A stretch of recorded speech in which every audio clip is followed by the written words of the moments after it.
अस्सलामुअलैकुम जी, से मौजूद हूँ डेरा इस्माइल खान गुलशन स्वीट्स एंड बेकर पे नज़द तोपोवाला की ब्रांच में। और ये आप देख सकते हैं दो केक हैं, 2 पाउंड के वैरायटी केक देख सकते हैं कितना खूबसूरती से इनको बनाया गया है। ये केक आप देखें इस तरह का फ्लावर है और साइडों पे देखें ये फ्रेम बनी हुई है और यहाँ पे आप देखें कितना खूबसूरती से इसको डिज़ाइन किया गया है, देखकर मुंह में पानी आ रहा है। और इस साइड पे आप देखें ये है येलो केक बनाया गया है और ऊपर से आप देखें किस तरह से जाली की तरह ऊपर से इसको कवर किया गया है। यहाँ पे येलो कलर का फ्लावर है और इतना मजेदार है, देखने में लग रहा है और यकीनन इसका जो टेस्ट है वो भी इसी तरह होगा जैसे ये देखने में नजर आ रहा है। तो मैनेजर साहब से पूछते हैं, सर ये बताएं कि ये केक जब का जो प्रोसेस है बनने का, इसमें तकरीबन कितना टाइम लग जाता है एक केक को बनने में? एक केक पे हमारा तकरीबन आधा घंटा लगता है। आधा घंटा जी। तो इसमें ये जो मुख्तलिफ कलर का कॉम्बिनेशन है, ये जो गुलाब बनाया गया है, गुलाब के लिए कोई सांचा है जिसे बनाया जाता है या क्या टेक्निक से? हाँ, इसकी छोटे छोटे सांचे होते हैं ना, उसी पुल बनाते हैं ना।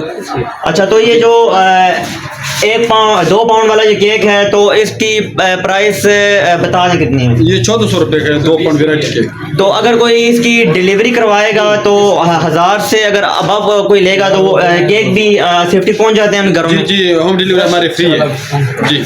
तो ये माशाल्लाह से इतना खूबसूरत है। यहाँ पे आप देखें फर्स्ट में आपको मैं लेयर्स दिखाता हूँ। लेयर में आप देखें जो पहली लेयर है इसमें ब्लू कलर है और जो सेकंड लेयर है छोटी सी इसमें आप देखें व्हाइट है और जो थर्ड लेयर है इसमें आप देख सकते हैं रेड लेयर है और जो फोर्थ लेयर है वो है येलो की। तो ये तकरीबन इसमें 1 2 3 4 लेयर्स इसकी लगाई गई है केक की। और ऊपर आप देखें इसकी जो ये साइडों पे जो है बनाई गई है पट्टी ऑरेंज कलर की और उसके बाद ये फ्रेम बनी हुई है। फ्रेम के बाद यहाँ पे फ्लावर है, फिर यहाँ पे बत्ती बनाई गई है। इसके अलावा आप देखें यहाँ पे एक और फ्लावर बनाया गया है। और जो सेकंड केक है हम आ जाए तो यहाँ पे एक जो बड़ी लेयर है पिंक कलर की और साइडों पे जो है येलो कलर की लेयर लगी हुई है और ऊपर भी ऐसे ही यहाँ पे आप देख सकते हैं इसमें लेयर बनाई गई है येलो कलर की। तो ये आप गुलशन स्वीट्स एंड बेकर नियर तोपोवाला की ब्रांच पे आपके आके ऑर्डर भी कर सकते हैं, फ्री होम डिलीवरी भी अवेलेबल है। तो अभी टाइम होता है इन केक्स को खाने का, अभी हम इनको काटेंगे, एंजॉय करेंगे। और अगर आप भी एंजॉय करना चाहते हैं ये केक तो आएंगे आप गुलशन स्वीट्स एंड बेकर्स पे, तो ऐसे मजेदार केक जो है आपकी जो बर्थडे है, आपकी जो इवेंट्स हैं उनकी जीनत बन सकते हैं।